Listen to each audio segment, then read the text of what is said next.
delightful, geeky scamps, welcome to another splendiferous episode of Stace and Barry in the morning.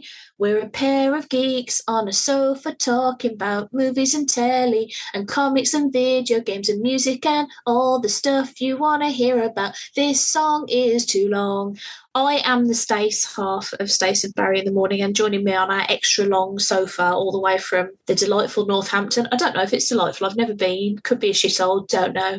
Is the delightful, and he is delightful. I can attest to that. Barry Nugent. Hello, B. I am Barry Nugent, and I can attest to the fact that I too am delightful. Yeah, I think if you're in season 6, I mean, this might be somebody's first episode of Stace and Barry, you never know. But if you followed us like from the start, if you don't think that at least one of us is delightful, I feel like, what are you even listening for? Do you know what I mean? Like, you've got to like at least one of us. Wouldn't it be hilarious if like so many people now just like wrote in to be like, yeah, I love Barry, but that Stace drives me crackers, can't stand that. I love Stace. I just wish they'd get rid of Barry. He's nonsense. Well, here's the thing, right? We've both got other podcasts with other people, so if that's how you feel, go and listen to them. You should listen to them anyway. What a delightful plug. Don't listen to this show. Go and listen to one of the other shows. Why are you wasting your time listening to us? I wouldn't. I would listen to all 3 of the shows. I do actually. I listen to my own podcast when it comes out just to make sure that I haven't made any egregious editing errors, because I do get scared that one day I'm going to put an episode out where I say something massively libelous. I'm like, whoops. I'm sure I don't go. I keep flirting with the idea of doing like some best of shows from like our many Geek Syndicate episodes. Yeah. And whenever I really think about it, I didn't think, one, I can't be asked. That's so many episodes of stuff to it's a lot of Dave to listen to. And 2, I'm worried about how we might have sounded back then compared to how we sound now. I don't know. Probably not much difference. I was thinking about this the other day because somebody started listening to The Parlour from the beginning, and I'm like, I know that, like, because the Parlour's been knocking around since 2012. That's quite a long time. And, like, you know, I was quite a lot younger then, and I'm sure I must have made some, like, off-colour jokes because I thought I was being cool and edgy, or even just use language that, like, now is not cool, but I didn't know that at the time. And I'm just like, oh no, what if I say so? Oh. And the temptation to go back and listen to them and re-edit them to cut out any bits where I might be a twat bag is quite high. But also, like, say, effort in it. Who can be bothered? Effort. Just accept the passage of time, lads. I'm a different person. Yeah, I'm a different geek now. I'm much nicer than I was then because I was trying to be cool, and now I don't care about being cool. I just, you know. No, you were lovely then and you're lovely now. I want to have it. Oh, I want to have that kind of chat. Thank Nonsense. you. Is this a better start to the episode than last week when we talked about my chair sounding like a fart? Yes. Do we think? I feel it's a step up. Yeah, we're doing better. We'll get better at these little banty intros as we go on, she says, in season 6. We're only like 100 episodes deep. By season 12, we will have nailed it. Oh, wow.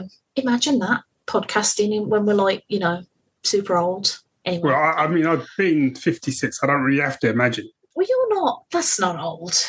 You're all fucking Mr. Pull-ups and shit. You're like, you behave like a much younger person than I do. I'm like, that is the story of my life. Every time I get off the sofa, and you're like, hey, watch me lift this really heavy barbell, and I'm like, all right, simmer down. Yeah, but you noticed they're both like 10-second videos.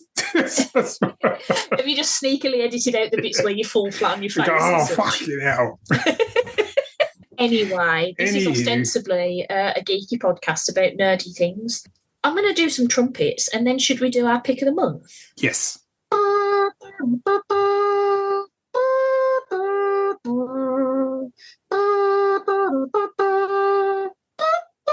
That was a little bit too high for me. I started too high, but it's fine. We got there. I have a feeling that I know what your pick of the month is going to be, and it might be the same as mine, and I might have just given a sneaky, not all sneaky. Well, you could be wrong. You could have jumped the gun. Could I? The gun. I see what you did there. Oh.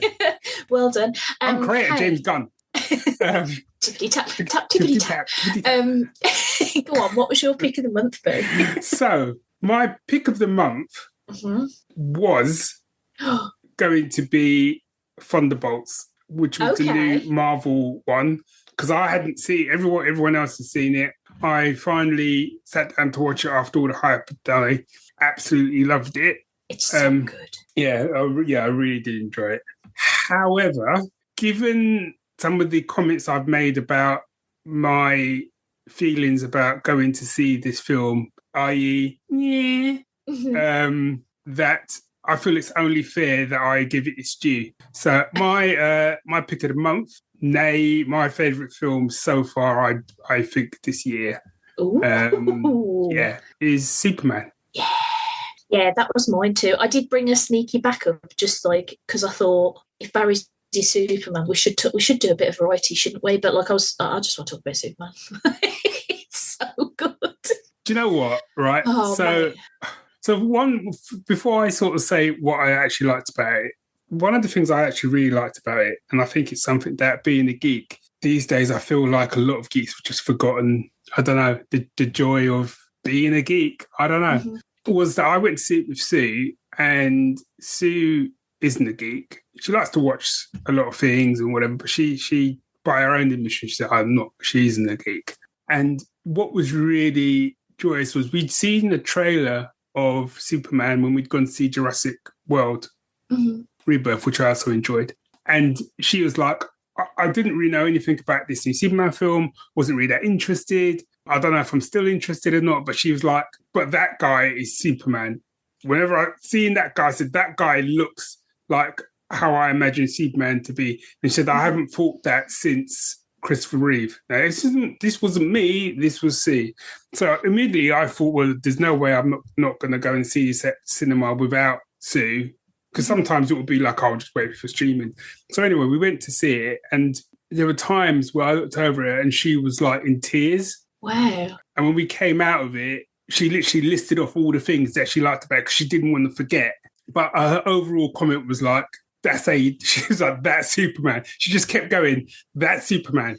Yeah. And I have to sort of back her up on it in that I don't like here's my thing, I don't like getting into comparisons. I don't like doing the whole, it's better than this one, it's better than that one, he's a better Superman than that one, oh, he's just like Christopher Reeve. The simple fact is, we've had many different interpretations of Superman. And when you even look at the comics, there's many different interpretations of Superman. I know some people have said, the Man of Steel, that's not Superman. I disagree with that. It's just a different interpretation of Superman. It might not work for some people, but it's a different interpretation. But what I loved about this interpretation of Superman is, how can I put it? I could be really kind of like a real kind of, he was just a nice bloke. Yeah. He was just a nice bloke who happened to have the powers of a god. He was just trying to help people. That's it. Yeah. That's it. What I loved about it was, because one of the things I've had a bit of an issue with, and it's not just DC, it's Marvel as well, and lots of other like big, I don't know, like kaiju movies and all that sort of stuff, is like the mad wanton destruction. Like, you'll watch a film and ostensibly you're supposed to be, rooting for a guy, but he's throwing the bad guy through 17 buildings. Or like, because I did actually rewatch Man of Steel the other day, just because I hadn't seen it since the cinema and I just wanted a fresh like brain on it. And that film is like a devastation to the max at the end. It's like, we've gone to Metropolis. We trash Smallville first, and then we'll go to Metropolis and trash there and all. And it's something that's always bothered me a little bit, because it's like, nobody cares about all those people that die. Do you know what I mean? Like, all those people just knocking around. And what I really liked about this film is that they make a point of showing Superman. For example, when that big kaiju thing is attacking, like, trying to push it away from buildings and get it to places that are more secluded or like more open areas so that he can do more stuff. And he's very much against like killing anything if there's a way that he can deal with it that's not, you know, instant death kind of thing. And it's all those little things. When he saved a squirrel, I was like, fucking yes. Because like, it's just, to me, that is exactly the Superman that I personally want and like, the one who has like all the powers of a god and could be a massive fucking bellend if he wanted to, but instead he just cares about things and he just wants everybody to be happy and safe. And it's like, oh my god, that's so nice. And David Corenswet does such a good job of that. Like, even the bits where he just get a bit cross, like when he's having that interview with Lois that you saw in the trailer, and she's like pressing his, like she's really pushing his buttons, and he gets a bit snippy with her, and he's like, people were going to fucking die. He doesn't swear, obviously. But like, even that is like, it's very clear that his motivations always just are the minimum number of people or things dying as possible. And I love that about it. What a lovely, refreshing thing that is, to have somebody who is using his power to do lovely stuff. Like, that's nice, isn't it? And I don't know if this film had come out, like, you know, before Man of Steel, some years after Superman Returns. If it had been given, would it have been given the same reaction? I don't know.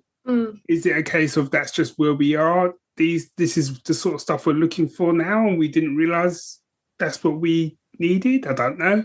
I do think that because of the likes of all the Marvel films and the DCE films that came before it, I think it allowed Superman to be far more of a comic book film than many of those. I think we've been so caught up in that kind of, we've got to try to make it as realistic as possible, that we've kind of lost that whole concept of it's a comic book. And I think sometimes when I was watching it, and I think I do need to watch it again, because I think the first time I went to watch it, I did have that sort of, I hope this is good. I hope this isn't too much of this. I hope this isn't too much of that. But once I came out of it and I'd enjoyed it, I'm like, right, now I can watch it and just enjoy it.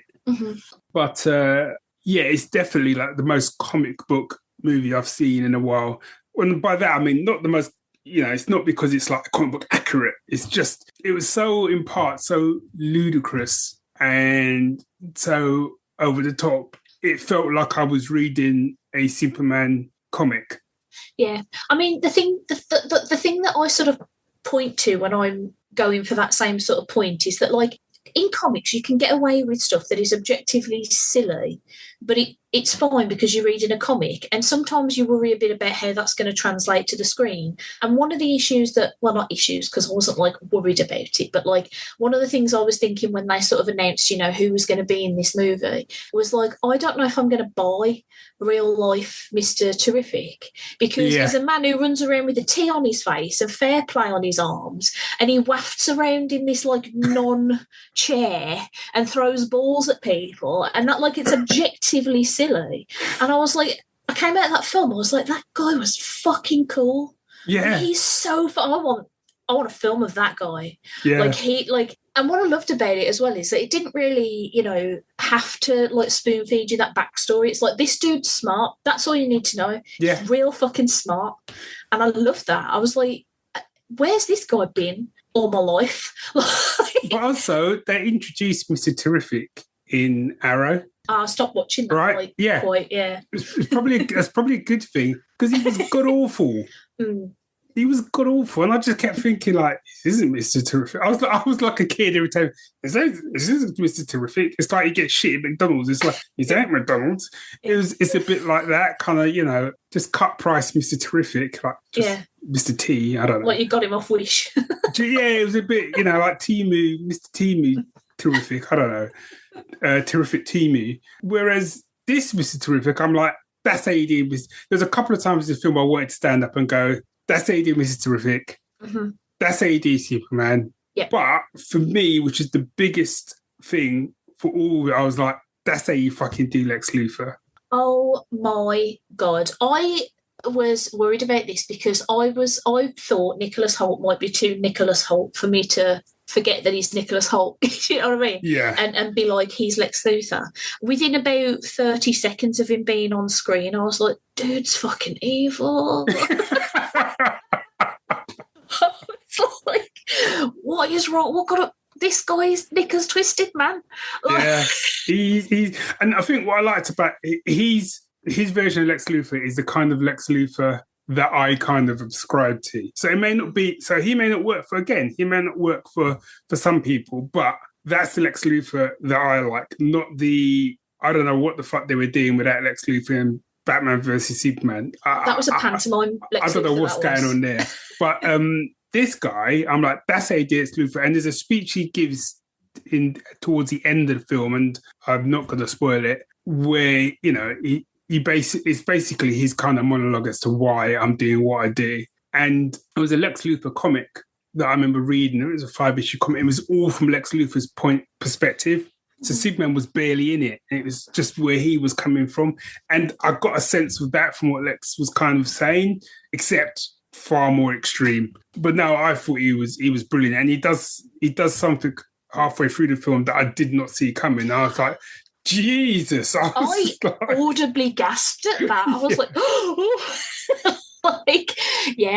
like proper ruthless, just sort of doesn't give a shit about anybody but himself, to the point where, like, a logical person would be like, why is anybody following this man? He's clearly insane. Like, he's so single-mindedly focused on just taking down Superman. Like, why would you? But then you look at the state of the world and but also, think, oh yeah, that makes sense. But also, what I did quite like though is we as the audience know the guy's dodgy because we're seeing him in certain scenes that obviously the people within the film aren't seeing. You know, him with these kind of guys, him with his control room, blah blah blah. But whenever he's kind of outside of that, because there's like a TV interview of him, or there's a bit where he's talking to like the Joint Chiefs, he's far more kind of, you know, I'm doing this for altruistic reasons, you know, that guy's dodgy. We can't let this guy be running around doing all, you know, just doing what he wants and stuff like that. So he definitely tried to give you that kind of, I don't know how well it worked, but he definitely tried to give you two personas of Lex. Again, I would argue that other version that's maybe a slightly better job of that. But I thought he felt much more in keeping with the Lex that I want to see. Yeah. He's the best Lex that I've seen on film for me. One of my favourite Lexes is actually Lex from Smallville. I never really watched that. Yeah. I don't know if I should. It almost felt... That's a story for another time. But yeah, no, I thought he was great. I thought the effects of him, given how many films I've now seen with people flying, and I think I said that in the previous episode when we were talking about it, and I was like, well, I don't know, how different are they going to make him fly? And I've seen it plenty of times. I was like, oh my God. There were some bits in that when he was flying where I was like, we always use that phrase where we say people are chipping. And by that, in North London back in the day, it meant someone was running very, very fast. And now when we see people fly, I don't really get a sense of they're trying to get anywhere fast. Oh my days. There were some bits in this. I'm like, that guy is proper chipping. Yep. The flying equivalent of chipping, that guy was doing. Sky chipping. Yeah, sky chipping. Skipping. I'll workshop some ideas. I was really pleased with the effects in this, because I have a hard time with effects because I totally understand that they're really fucking difficult to do. They're often done on ludicrous deadlines. They often don't always have the exact budget they need and blah, blah, blah. So sometimes they look a bit crappier than people might have wanted them to, or, you know, whatever. I never want to have a go at the people who are trying to do the effects, because it's very rarely a skills issue. It's almost always a technology or a budget or a timescale issue. But that doesn't mean that my eye can accept like bad effect. Like it's just the way my brain works. It notices things like that. And so I was quite pleased with this movie because there's a lot of CGI in this movie, because obviously, you know, you've got Krypto running around, you've got Superman flying about, you've got a Green Lantern and shit everywhere. So there was a lot that could potentially have gone wrong, but like there was no part in the movie where I felt like my eye was taken out of a scene by anything that looked particularly squiffy. There was probably one sequence where I felt that, but it didn't bother me because I was having such a good time. And again, the difference is, you know, given my age, it's sort of superhero films I used to watch when I was a kid. Let's just say I've learned to be very forgiving of effects and CG. So I think I am forgiving, but it doesn't. That doesn't stop my brain from. Do you know what I mean? Yeah. You can cut this out. Was it the baby? It was that whole sequence with the baby. Yeah, me too. Was a real kind of. I get the fact you're not going to have a real baby and stuff, but it just. Yeah. I think part of it maybe was because it was such a long scene. Yeah, I can't believe we haven't mentioned it yet. Crypto. Oh my god, what a dog!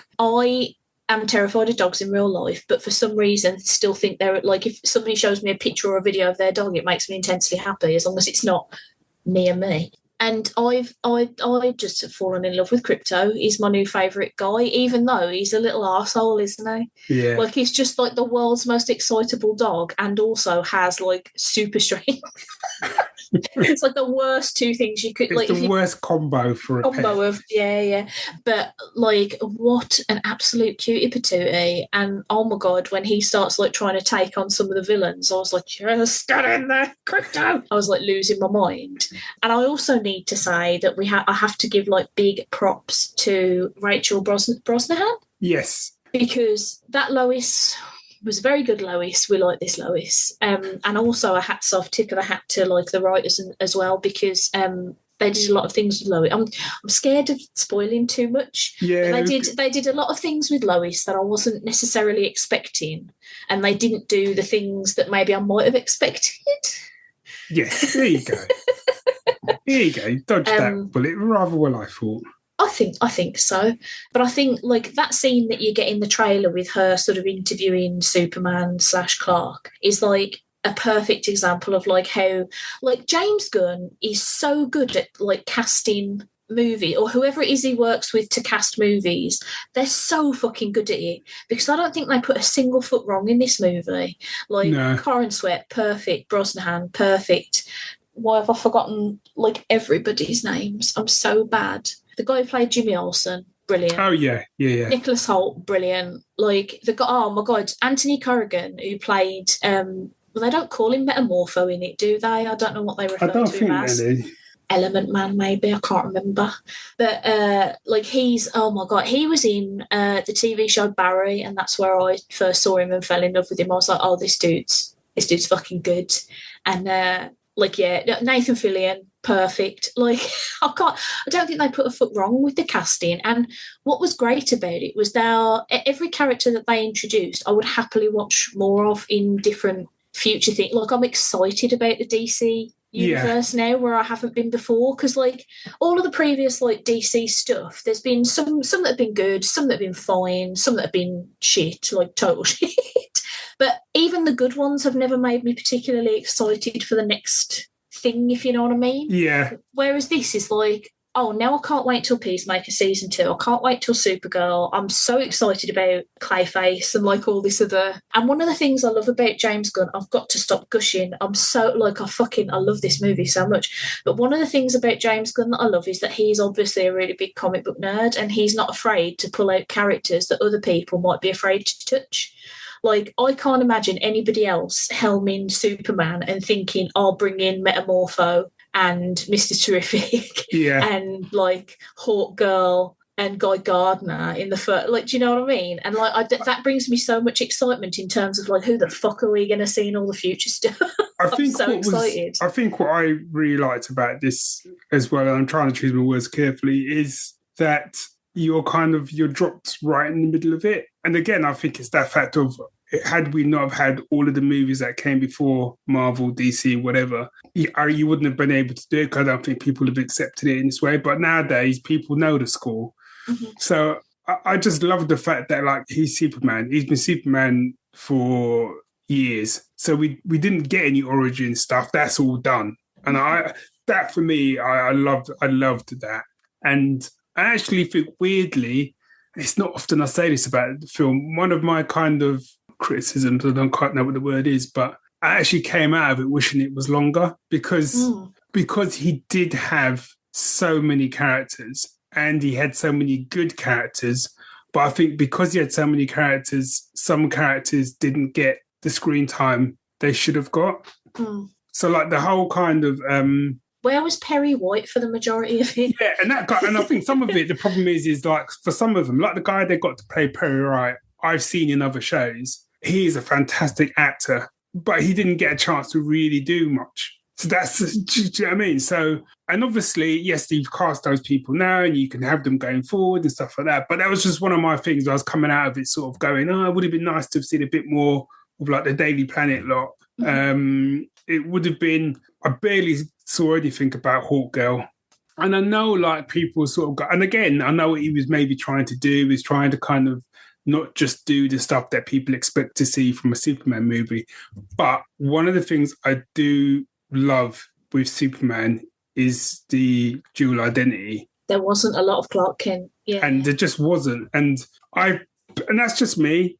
You know, I personally was disappointed. I want to see him making some sort of excuse, running out of the building, doing the shirt thing, and then flying. Yeah. That's just me. I think so. For me personally, I can totally understand where you're coming from. For me personally, I feel like I could have done with more Daily Planet related shenanigans, if only because I was left with a question at the end about like Clark's relationship with the people at Daily Planet, because it wasn't really very established. And the question was, at the end, when nobody goes, where's Clark? Not a single person gets out a phone, because, so my thinking was, do they all know that he's Superman? And so they all just assumed he wasn't there because that. Is it like an open secret in their office? Or is it that they just assume that he's evacuated because he's a bit wimpy? Like, I don't know what his place in the Daily Planet is, if you know what I mean. So I couldn't fathom. I think it's one. That's a really good point. I think it's possibly a oversight in the script. Maybe not an oversight, but maybe just a kind of didn't even occur to anyone, and probably no one even raised it. And I think perhaps some of that comes from the fact that in a lot of kind of Superman iterations, the person that would normally be asking that question would be Lois. Because that's the person that she's always closest, they're always closest to before they even get together, So she'd be more the one to be like, where's Clark? Type thing, But no, I do. Yeah, I think that's actually a very good point. But that's what I mean. You could make an argument that actually you do actually see a lot of Clark in the film because he's himself if that makes sense. Yeah. So like when he's talking to Lois or when he sees these folks, or you know what I mean? But I still like to. I just wanted to see the old ego. You've gone to the trouble of making him a sort of a bit of a bumbler, a bit whatever, but you didn't really do anything with it. Yeah, I think having him interact with more people than just Lois and his parents would have been. I think for me, because I was the same as you, I could have I gave this movie 5 stars out of 5, but I will admit, it's not a perfect movie. That's just how much I enjoyed it. Yeah. But I will say, I do agree on that front, and I do think that I don't mind so much that the other superheroes didn't get much action, because I feel like they'll crop up in other things and we'll learn more about them. There's a Green Lanterns TV show that Nathan Fillion's going to pop up there, definitely. There's going to be other bits where they pop up, and that just makes me excited for more of that so I can learn more about them. But I do think, I think knowing his relationship with the Daily Planet folks more, I would have liked to have seen a bit more of that. Because I do think as well there were a couple of characters in the Daily Planet who were a bit let down by the limited screen time that they had, like Cat. Only really had one conversation, and it was just about a guy the whole time.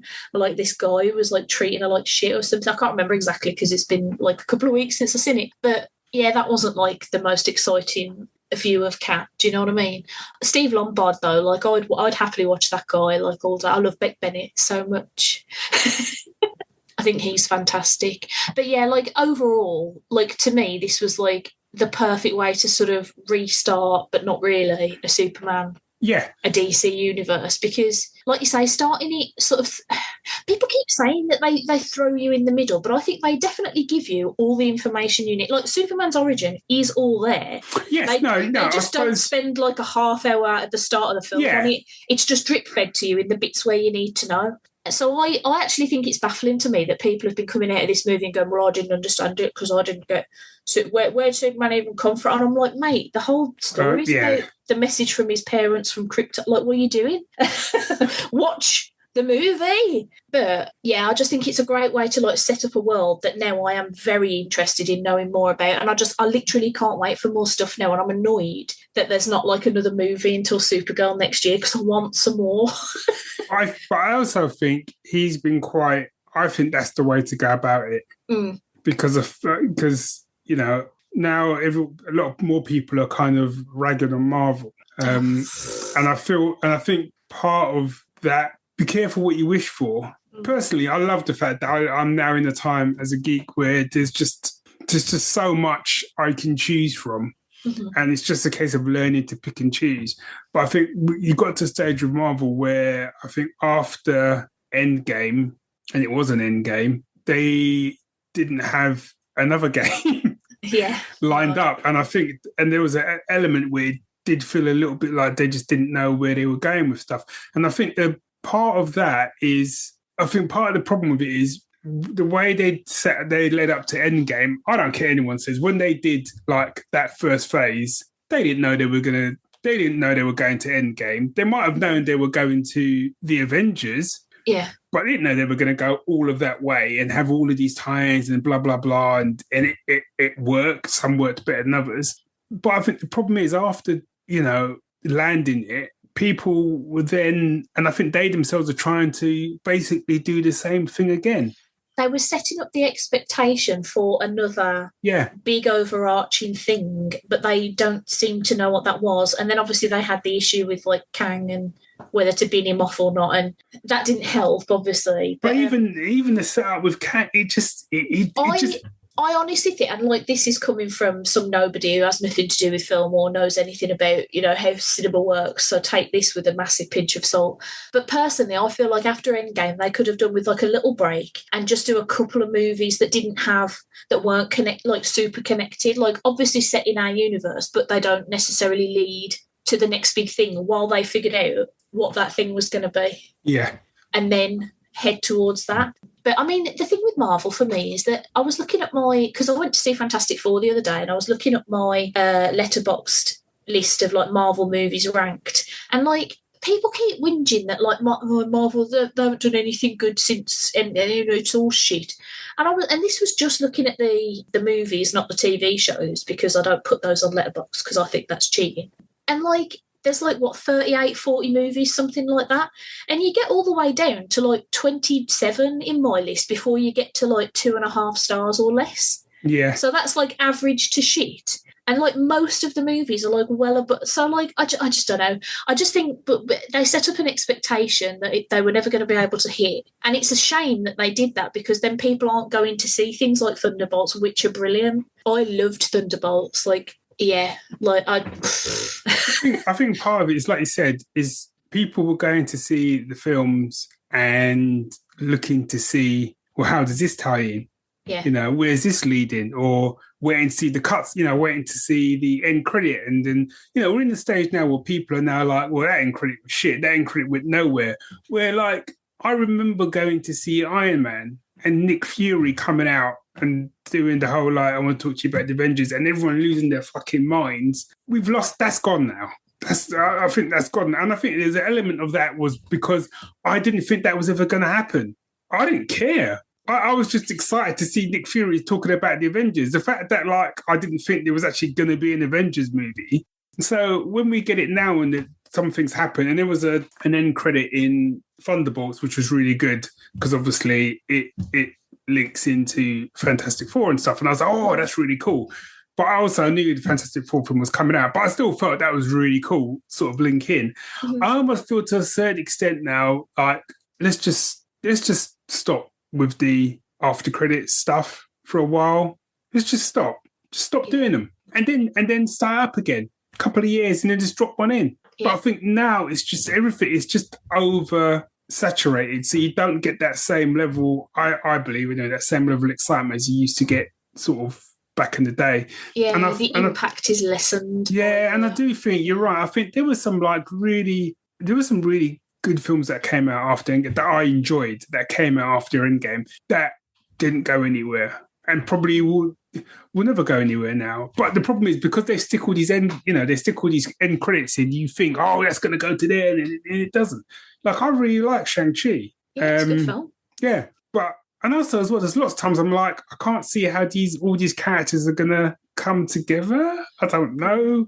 But then I think back to the comics and I was like, but a lot of these characters didn't come together, or some of them would only pop up in certain sets of characters like your Luke Cage and your Jessica Jones and them sort of characters would end up like in a date, which obviously they did. Yeah, like they're the little Hell's Kitchen gang. Yeah, yeah. And I thought that's almost where they want to be sort of going, is to sort of branch off like that and do like a little trilogy, you know, the Hell's Kitchen trilogy or something like that, and that branch off that way, rather than trying to like go, right, we've just done these 20 movies, let's now do another 20 leading up to blah, blah, blah.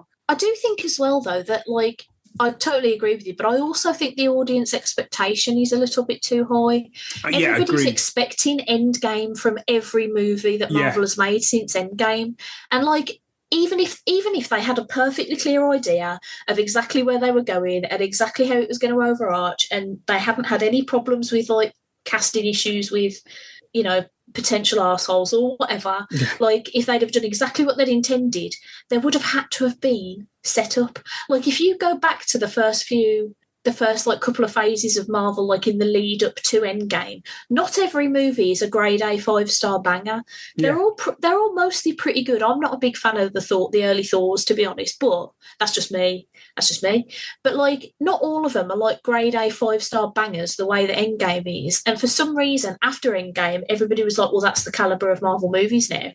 And like, none of them had to be that, but that's what everybody was expecting. And so people got annoyed that that's not what they got. But what we got was much of the same as, do you know what I mean? Like the same, pretty much the same variants of quality that we got previously to Endgame. It's just that Endgame was such a marvellous fucking payoff to that build-up of movies, whether you liked all of the movies or not. Like that was, Infinity War and Endgame was just like a kick in the bollocks of and I think the thing is, and also because of everything that had gone, you could have dropped those two movies and that's all you put out and people still would have enjoyed it, but because of the weight of everything that's come before it, that's what adds more to it. And because I still, you know, being that old time sort of comic book fan who used to read Marvel and things like that, and it's still one of the saddest things is like my oldest brother got me into like those comics and stuff, and he loved those films, and he died before, so he never saw how he would have like lost his shit to have gone to see Endgame. That bit right there when he does the whole kind of Avengers Assembles, that just took me back to being a kid. And it's a lightning in a bottle moment that I'm not saying they can't recreate for another sort of generation of fans. I personally don't believe that will happen in my lifetime. I think there'll be moments when I'll see, you know, like Superman and stuff like that, and I'll like, so that's amazing and whatever. But just from a time perspective, you know, all of those films leading up to that moment with all of those consistent characters and narratives and stories and everything that was going on, it's the anticipation, isn't it? That's half the fun. Yeah, and they weren't dropping and they weren't putting out content as much as they were afterwards. Afterwards, it just felt a bit of a mad scramble. I don't feel like Disney Plus has helped in that sense in terms of churning out TV shows as well. As much as I've liked most of the ones I've watched, like I mean, I absolutely adored WandaVision. And Agatha All Along. Like those are two of my favourite things on telly of the past couple of years. But I do think it has sort of increased that fan entitlement plus, you know, churning stuff out means it's not always at potentially the greatest level it might be. Well, if you think when Netflix bought out, and I think it's that fact of people taking risks with things and thinking, I don't know if this is going to work and whatever. It isn't always about let's make something adult and dark and that's what makes it work, which is where I feel like we ended up with people thinking that. And I think Superman's come along now. It's kind of shown actually you don't have to do that. But like when Netflix brought out Daredevil, and I must admit, I never read a lot of Daredevil. He was in a couple of crossovers I used to when I was a kid. That was my own exposure to Daredevil. I hadn't read all the big runs that I've read now. But I remember when it came out on Netflix and it was like, oh my God, everyone was like, you've got to watch this. People were ringing up, B, you need to get on that show. And Sue and I sat and watched it and we blitzed through it in a couple of days and it was like amazing and stuff. And then it was a wait for something else. And I think part of it now is there isn't an anticipation because there's something else around the corner. And I think going right back around to your point, what I quite like about what seems to be happening with the DC stuff is they're taking their time to hopefully get shit right. Oh, when I saw James Gunn, because James Gunn's been really active on Threads, like talking to people, but like he's answered so many fan questions with such patience. He seems like such a lovely guy. But like a few people were asking him about like, oh, why hasn't the Batman started filming it, Batman 2, or like this, that, and the other? And he's like, because we haven't got a good enough script. When the script is good, the film will be made. And I'm like, oh my god, yes, please, can we have this attitude across the board? Because so many films are like, I don't know, like farted out algorithmically. Just like just we must appease the box office numbers. There's another film, and you're like take your sweet time on it, Babs. Yeah. Like you can tell that like I was saying before, you can tell that James Gunn is a fan of the source material, and he's only going to make something if he thinks it's good. And luckily, what he thinks is good seems to align very closely to what I think is good. And what I find is quite interesting as well, because I can't remember, has he said that the Batman, like the Matt Reeves Batman, is not in the same universe? Not in the same whatever. So, like, people are, he's going to do a different Batman for his universe. And, do you know what? Fair play. He's already kind of established the idea of different kind of in Superman. But hear me out, because people are like, I don't see how you could have Matt Reeves Batman and that's Superman anyway. But I'm like, couldn't you though? Because kind of the whole concept of Batman and Superman is there's such different characters. Mm-hmm. And in some ways, that was kind of the argument with the Zack Snyder sort of portrayal of Superman and Batman, in that maybe there wasn't as big a gulf as there maybe should be between those characters, supposedly. But what I think is Metropolis is always light and bright, colourful and blah, blah, blah, the best of the best city and all that. It's supposed to be, Gotham's a dingy shithole. And Gotham's a shithole. So in my mind, I'm like, that works perfectly. Yeah. Superman's like, hey. Batman's like, yeah, that's lovely, mate, but I work in a shithole. So I've got to be like that. So in some ways, I don't know. I think I'm now of a mindset of that I'm just along for whatever ride James Gunn wants to put me on. I've loved his work with Marvel. I've loved his work with DC. To me, he hasn't really put much of a foot wrong in terms of where he's been wanting things to go. So I'm quite happy putting my nerdy little heart in his hands and letting him run away with it. And I think the thing for me is that I like the variety anyway. So like I'd be quite happy if there was a different Batman who was maybe a bit lighter, or if there was in the Matt Reeves universe, there's a different Superman who's because the thing is, my rewatch of Man of Steel taught me something. Because like I say, I hadn't seen it since I saw it at the cinema, so I hadn't really got like much of a memory of it because my memory is notoriously bad. And I came out of my rewatch of it, funnily enough, thinking that the film was worse than I remember, but that it had some better ideas than I thought it did. I just think the execution wasn't very good. So, like, I do think there is room for stories about, like, what if Superman's a bit conflicted, or what if Pa Kent is scared of what would happen to him because we live in a world where people would be threatened by Superman. Like, scientists would probably want to study him. Like, that sort of stuff makes sense, and there are good ideas there. I just think they're very badly executed in Man of Steel. But I think there's room for that variety, and I think that's the thing that I think we touched on this in the last episode. That's the thing that bothers me about the way like fan entitlement is going, is that people seem to think that their like one thing that they like is the only way that thing should be from then on. And it's like, or we could have 7 different Supermen and you just like whichever one you like. Which Do you know what I mean? Kind of like the comics. I think part of the problem is that we've now become, geekdom, fandom. It's quite sad. I genuinely find it quite sad. We've just become like, we just deal in absolutes. Mm-hmm. It's you're right, I'm wrong. It's like, it's my Superman, not your Superman. Yeah. And that's you can't have a middling opinion on anything either. No. It's either the best thing you've ever seen or it's garbage. Yeah, you can't just sort of go, it was all right. It's all right. You can't give things that, you don't really go into things with an open mind. Well, no, I suppose sometimes I don't. And that's what I think is quite sad. Like you said, there's a level of entitlement to, like, no, it needs to be done this way. You're doing it wrong. Or that's something, but it should be like this. It should be like that. And we can all kind of have a conversation. We've just had a half an hour conversation. We can all talk, we can all have fun conversations and what ifs and stuff like that. But sometimes it's just the way things are expressed. It's the way, they're not even debates. It's just you've completely gone in dismissive of. You've just gone in to like give your view. End of. Or you can't just go. I can't go. I enjoyed that movie without someone coming at me to go, well, I thought it was shit. Okay, but why are you coming at me? Because there's plenty of things that I think are shit, but if I see someone who's genuinely enjoyed it, I don't feel it's my duty to go on and go, well, by the way, I thought it was shit. Have you considered your opinion is wrong and it was crap?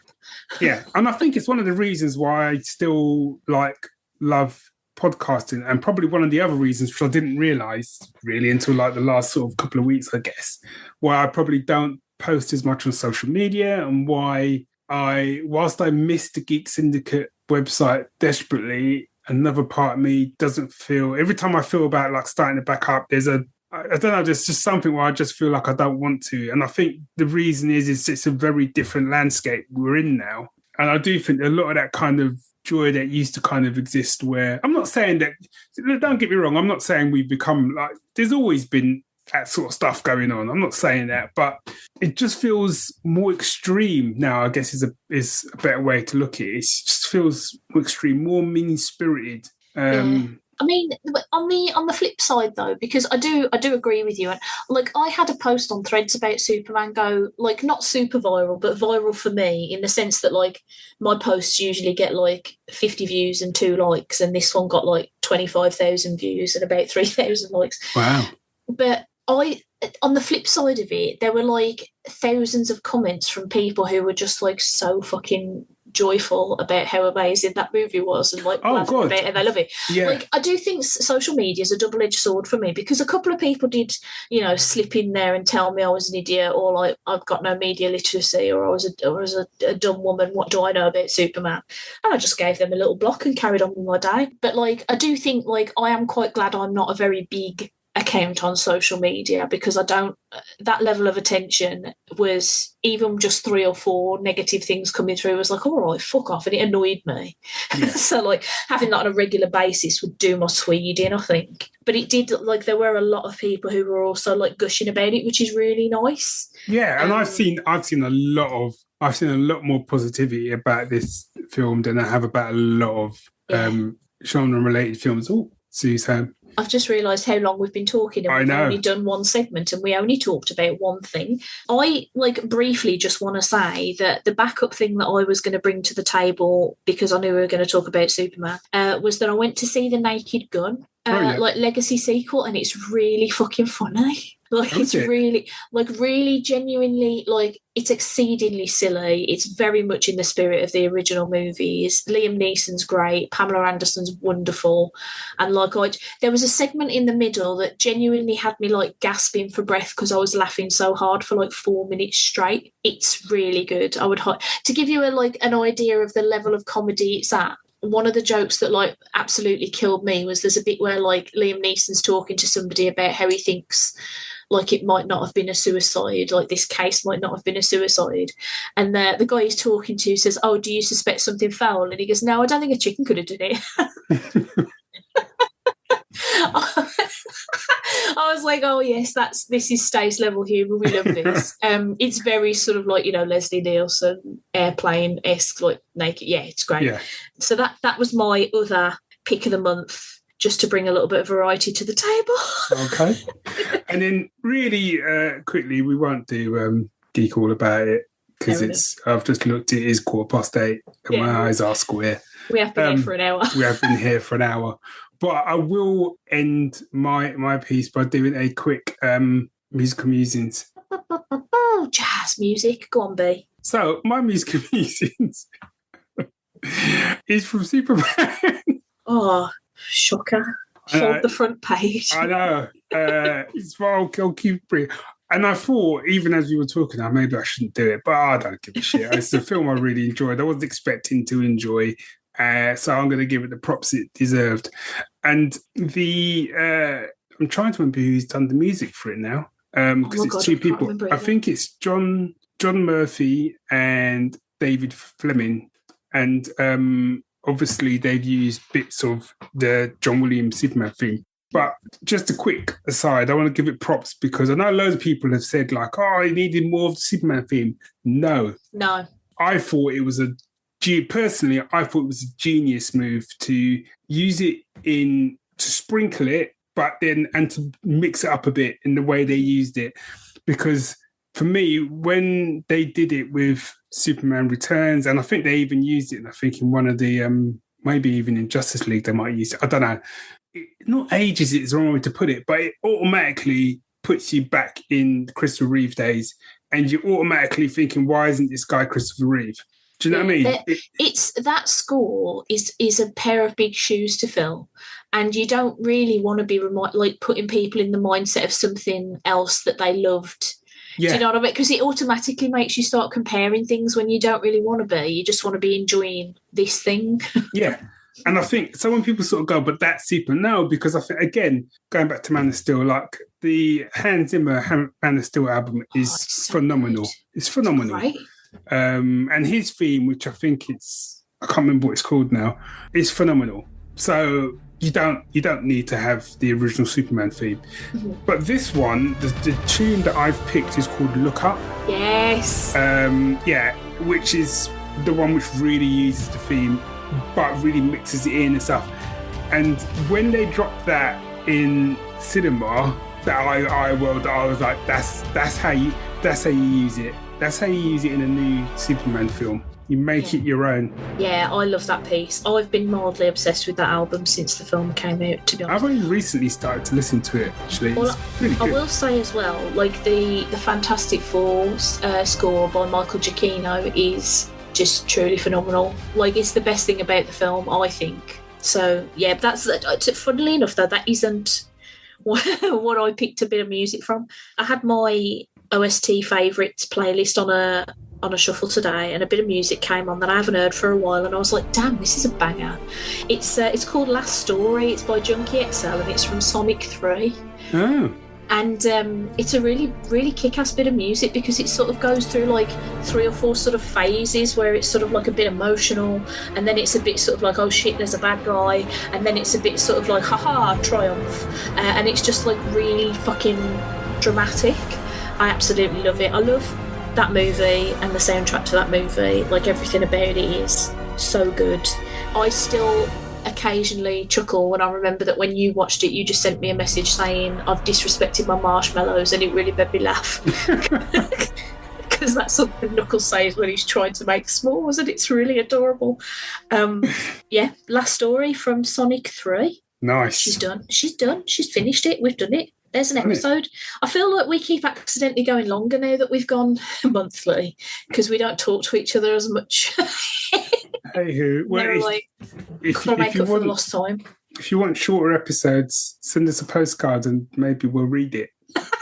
Yeah, you can send those postcards to my butt, because I'm not giving my address out on the internet, but you could send a virtual postcard to staceandbarry@gmail.com, or you could follow us on most of the socials at Geek Syndicate and at Stacey's Parlour, and do us a lovely follow and say some lovely things to us, and listen to our other podcasts like we said at the start, because they're also good too. That sounded big-headed. But if I'm not going to toot my own horn, who's gonna?